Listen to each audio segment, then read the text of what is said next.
ओम शांति। आज की तारीख है 16 फरवरी 2022। प्रातः मुरली बाप दादा मधुबन। आज बाबा ने कहा, मीठे बच्चे, संगम युग पर बाप आए हैं तुम बच्चों की दिल व जान से सेवा करने। अभी यह ड्रामा पूरा होता है, तुम सबको वापस घर चलना है। प्रश्न है, अभी तुम बच्चों की कर्मातीत अवस्था हो नहीं सकती, अंत में ही होगी। क्यों? उत्तर है, क्योंकि तुम आत्मा जब कर्मातीत बनो तो तुम पावन तत्वों का बना हुआ शरीर चाहिए। अभी तो यह 5 तत्व पतित है। जब तत्व पावन बने तब कर्मातीत अवस्था हो। तुम बच्चे जब पूरे पावन बन जाएंगे तो यहाँ रह भी नहीं सकेंगे। पावन बने तो पावन दुनिया में पावन शरीर चाहिए, इसीलिए तुम अभी हाफ कास्ट हो। अंत में तुम्हारा पूरा बुद्धि योग जम जाएगा, तुम पावन बन जाएंगे, तुम्हारे सब विकर्म विनाश हो जाएंगे और तुम्हारी कर्मातीत अवस्था हो जाएगी। आज गीत बजा है, दूर देश का रहने वाला आया देश पर आए। ओम शांति। दूर के रहने वाले मुसाफिर, जिस मुसाफिर को सभी मनुष्य मात्र अथवा जीवात्माएं याद करती हैं ज़रूर, वास्तव में सभी जीवात्माएं मुसाफिर हैं। जैसे बाप को परम धाम से आना पड़ता है, वैसे तुम बच्चे भी परम धाम से आते हो यह पाठ बजाने। मुझे तो सारे कल्प में एक बार आना होता है, इस कारण मुझे कहते हैं रीइनकार्नेशन। तुम एक बार यहाँ आते हो, फिर यहीं पुनर्जन्म लेते रहते हो। मैं एक ही बार बच्चों के पास बच्चों की दिल व जान, सिख व प्रेम से सेवा करने आता हूँ। बाप को तो सब बच्चे प्यारे हैं ना, ऐसा कोई बाप नहीं जिसको बच्चे प्यारे नहीं होंगे।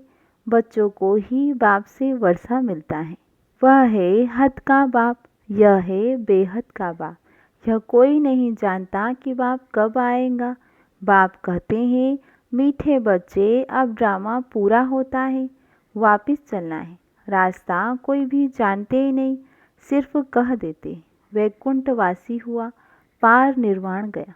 अभी तुम जानते हो, बीच में कोई भी वापस जा नहीं सकता। जब सबका पार्ट पूरा हो तब बाप को आना पड़ता है।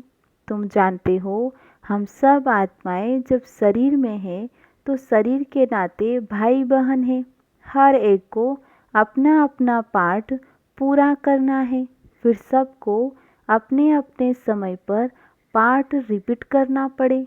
बाप को सभी याद करते हैं कि हे पतित पावन आओ, हे सीता के राम आओ। एक राम एक सीता के लिए थोड़े ही आएगा, सभी सीताओं का एक राम है। सब बच्चे याद करते हैं, भक्ति करते हैं। यह ड्रामा 5000 वर्ष का है। बाप कहते हैं, तुम अपने जन्मों को नहीं जानते हो, मैं जानता हूँ। लाखों वर्ष की बात तो कोई बता न सके। मुख्य पहली बात है कि गीता का भगवान कौन है। ड्रामानुसार भूले तब तो बाप आए। सिर्फ गीता पढ़ने से कुछ नहीं होता, बाप खुद ही आकर बच्चों को राजयोग सिखाते हैं।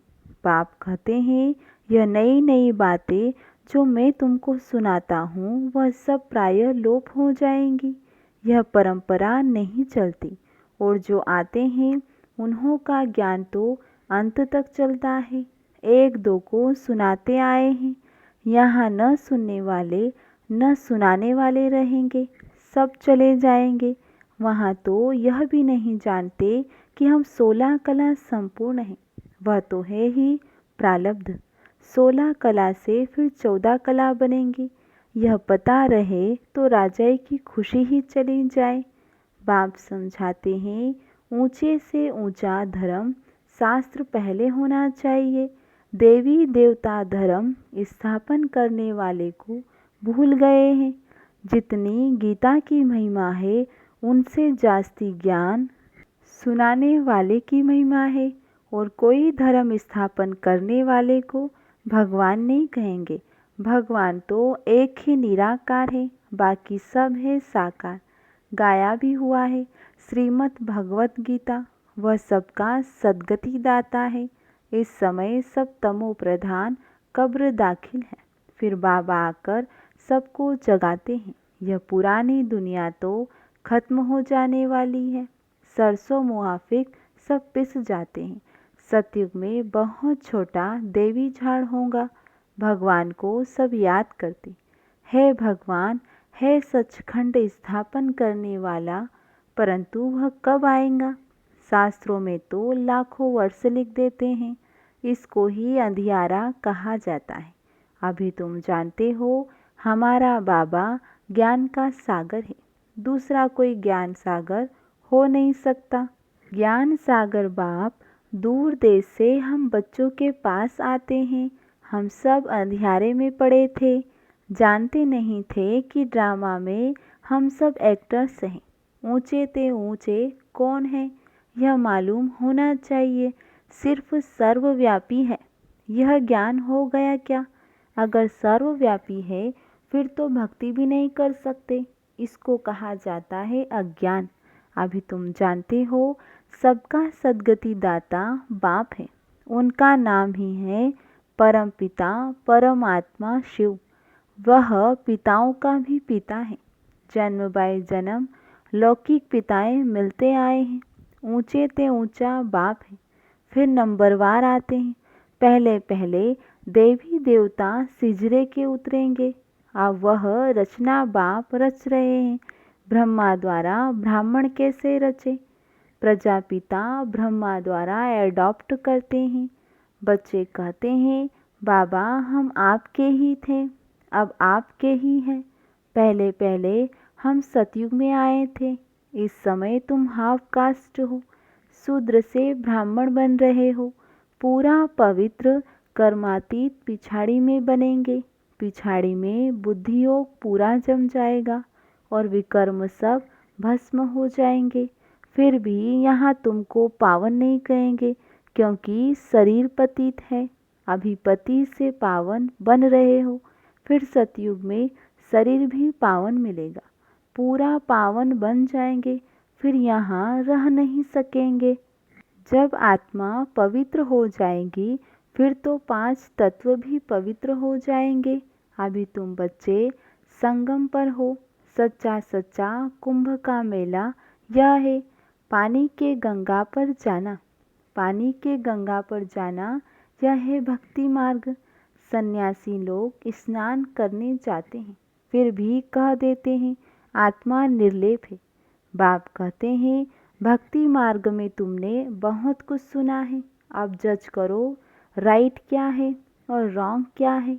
यह है अमर कथा, जिससे तुम अमरपुरी के मालिक बन जाते हो। तुमको कभी काल खा नहीं सकता। वहाँ कभी ऐसे नहीं कहेंगे कि फलाना मर गया। यहाँ कितना डर रहता है मौत का। वहाँ तो सिर्फ चोला बदलते हैं। भारत की महिमा बहुत भारी है। जितनी बाप की महिमा उतनी भारत की महिमा है। भारत में लक्ष्मी नारायण के अब तक भी मंदिर बनते रहते हैं, परंतु बाप को नहीं जानते कि वह कब आए थे। बरोबर सतयुग में देवी देवता थे। जब सतयुग को लाखों वर्ष कह देते हो तो उनकी संख्या अनगिनत होनी चाहिए। कोई भी बुद्धि से काम नहीं लेते। कहते हैं गौ के मुख से गंगा निकली है सारी ज्ञान की बात। फिर सूक्ष्म वतन में बैल आदि कहाँ से आया? यह शास्त्र आधा कल्प से लेकर चलते ही आए हैं। यह सब बातें मोस्ट बिलवेड बाप चिल्ड्रंस को समझाते हैं। है तो सब मेरे बच्चे, परंतु तुम मोस्ट बिलवेड बनते हो। लक्ष्मी नारायण का पता नहीं कि कब राज्य करके गए। राधे कृष्ण का बर्थडे मनाते हैं, लक्ष्मी नारायण का कुछ पता नहीं। राम को त्रेता में दिखाते हैं, कृष्ण को द्वापर में। राधे कृष्ण हैं सतयुग के। यह सब तुम ही जानते हो। सब धर्म कैसे रिपीट होंगे? फलाना धर्म स्थापक कब आएगा। वह समझते हैं धर्म स्थापन कर वापिस चले जाते हैं। अरे तब फिर पालना कौन करेंगे। हर एक मनुष्य रचना रचते हैं, फिर पालना भी करते हैं, विनाश नहीं करते। हद की रचना करने वाला बाप कल्प को नहीं जानते। अल्पकाल क्षणभंगुर सुख दे सकते हैं। कोई को बच्चा नहीं होगा तो कहेंगे हमारे कुल की वृद्धि कैसे होगी। बाप कहते हैं इस समय सब पतित को बच्चा नहीं होगा, सब है भ्रष्टाचार। एक गीत है, कहते हैं भारत का क्या हाल हो गया है। फिर दूसरे गीत में ही कहते हमारा भारत सबसे ऊंचा है। क्या अभी ऊंचा है? नहीं, अब तो बिल्कुल ही पतित है। बाप कहते हैं बच्चे धीरज धरो, यह भी खेल है। अभी दुख के दिन पूरे होकर सुख के दिन आ रहे हैं। इस नर्क को स्वर्ग बनाने परम धाम के रहने वाले बाप देश पर आए हैं। बाप कहते हैं मेरा यह जन्म स्थान है।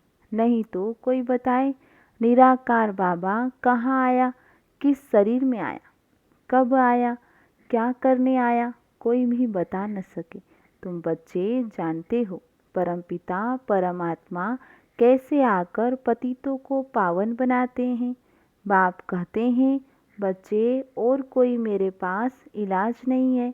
लाडले बच्चे तुम मुझे ही पतित पावन कहते हो, सर्वशक्तिवान कहते हो। अब तुमको शक्ति चाहिए 5 विकारों पर जीत पाने के लिए। हिंसक लड़ाई की यहाँ बात नहीं, यह है गुप्त। सिर्फ मुझे याद करो, इसको कहा जाता है अजपा जाप। अभी सबकी वानप्रस्थ अवस्था है, सबको वापस जाना है। वह है शांति धाम। वहाँ से फिर ऑटोमेटिकली तुम सुखधाम में आ जाएंगे। शांति तो तुम्हारा स्वधर्म है। यूँ तो इस रावण राज्य में शांति मिल नहीं सकती। बाकी थोड़े समय के लिए चाहते हो तो अशरीरी होकर बैठ जाओ। शांति तो सबको चाहिए। अगर 101 करोड़ भी शांति में बैठ जाए तो भी शांति हो न सके। यह है ही अशांति की दुनिया। शांति के लिए कोई राय नहीं निकल सकती। यह तो गॉडफादर की ही जवाबदारी है। तुम जानते हो देवी देवताओं का राज्य था जिसको वैकुंठ कहा जाता है। अब कलयुग का अंत दुखधाम है, वह है Shantidham, sweet home. Sweet father भी वहाँ रहते हैं, वह है सुखधाम, यह है दुखधाम। बीच में और धर्म निकलते हैं, वृद्धि होती रहती है। उन्होंने तो कल्प की आयु लाखों वर्ष कह दी है। इसको कहा जाता है घोर अंधियारा। सतयुग है घोर सोझरा। मूल वतन में है अपार शांति। यहाँ हम पाठ बजाने आए हैं। बाप कहते हैं हे आत्माएं सुनती हो अपने कान रूपी आर्गन्स से। तुमको याद है यह ड्रामा का चक्र कैसे फिरता है। तुम इस समय त्रिकालदर्शी हो। तुम ब्राह्मणों के सिवाय और कोई त्रिकालदर्शी नहीं है। ऋषि मुनि कहते हैं हम ईश्वर को नहीं जानते, नास्तिक है। अब तुम आस्तिक बने हो। बाप और सृष्टि चक्र के आदि मध्य अंत को जानते हो। तुमको तीनों लोकों की नॉलेज मिली है। सिवाय तुम्हारे कोई को भी यह नॉलेज नहीं है। लक्ष्मी नारायण को न त्रिलोकीनाथ न त्रिकालदर्शी कहेंगे। त्रिलोकीनाथ मनुष्य नहीं हो सकते। तुम तीनों लोकों और तीनों कालों को जानने वाले हो। लक्ष्मी नारायण को भी त्रिलोकी का ज्ञान नहीं है। विष्णु को स्वदर्शन चक्रधारी दिखाते हैं। अब विष्णु के 2 रूप हैं, लक्ष्मी नारायण। राधे कृष्ण ही लक्ष्मी नारायण बनते हैं। इस समय कितने अच्छे यादगार मंदिर बनाए हैं, परंतु इनकी बायोग्राफी को तो जानना चाहिए ना। ऊंचे ते ऊंचा भगवान एक है, उनका नाम है शिव। रुद्र भी कहते हैं, यह है रुद्र ज्ञान यज्ञ। कृष्ण ज्ञान यज्ञ होता ही नहीं। कृष्ण तो सतयुग का प्रिंस है, वह क्या यज्ञ रचेंगे। रुद्र यज्ञ से विनाश ज्वाला प्रज्वलित होती है। सतयुग में यज्ञ रचने की दरकार नहीं है। इस ज्ञान यज्ञ के सिवाय बाकी सब है मटेरियल यज्ञ। बाप ने समझाया है इनको यज्ञ क्यों कहते हैं। यह जो पुरानी दुनिया की सामग्री है वह सब इसमें स्वाहा होने वाली है। इसीलिए कहा जाता है परमपिता परमात्मा ने यज्ञ रचा है जिससे मनुष्य देवता बनते। देवताओं के पैर पुरानी दुनिया में नहीं आते हैं। तुमको तो बाप ने सब कुछ साक्षात्कार करा दिया है। अच्छा, मीठे मीठे सिखिल दे बच्चों प्रति माता पिता बाप दादा का याद प्यार और गुड मॉर्निंग। रूहानी बाप की रूहानी बच्चों को नमस्ते। और हम रूहानी बच्चों की रूहानी बाप दादा को याद प्यार गुड मॉर्निंग नमस्ते। धारणा के लिए मुख्य सार है। पहला पॉइंट, अपने शांत स्वधर्म में सदा रहना है। यह वानप्रस्थ अवस्था है, वापस घर जाना है। इसीलिए बाप की याद अजपाजाप चलती रहे। दूसरा पॉइंट है, कर्मातीत बनने के लिए संपूर्ण पावन बनना है। जो भी विकर्मों का बोझ है उसे याद की यात्रा में रहकर उतार देना है।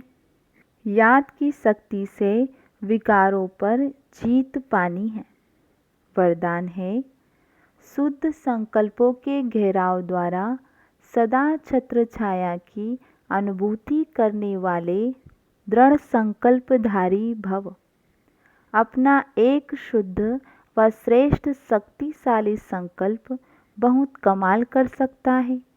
शुद्ध संकल्पों का बंधन व घेराव कमजोर आत्माओं के लिए छत्र छाया बन सेफ्टी का साधन व किला बन जाता है। सिर्फ इसके अभ्यास में पहले युद्ध चलती है। व्यर्थ संकल्प शुद्ध संकल्पों को कट करते हैं। लेकिन यदि दृढ़ संकल्प करो तो आपका साथी स्वयं भगवान है, बाप है। विजय का तिलक सदा है ही। सिर्फ इसको इमर्ज करो तो व्यर्थ स्वतः मर्ज हो जाएगा। आज की मूली से स्लोगन है, फरिश्ते स्वरूप का साक्षात्कार कराने के लिए शरीर से डिटैच रहने का अभ्यास करो। अच्छा, ओम शांति।